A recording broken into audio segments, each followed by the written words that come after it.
Okay, so since I was a little kid, I loved to sing, especially on the karaoke. My family, we used to yun yung bonding ng pamilya namin talaga, growing up. So, until I went to school, I sang in school, I sang in mga first Friday Mass.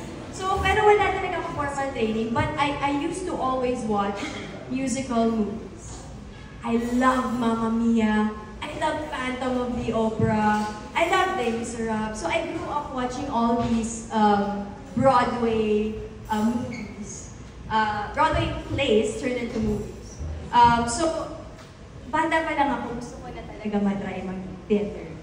And going into show business when I was 13 years old, I mostly got projects for TV and movies. But there was always something inside me really wanting to explore more. Parang there's more to acting than just saying your lines. I wanted to do a musical talaga. It was always a dream of mine growing up. So I'm so grateful for everybody kasi they really trusted me to do this play. And I'm really sobrang excited ako and I'm very nervous also. Doble talaga yung work na I put into this because I know that I'm working with veteran theater actors.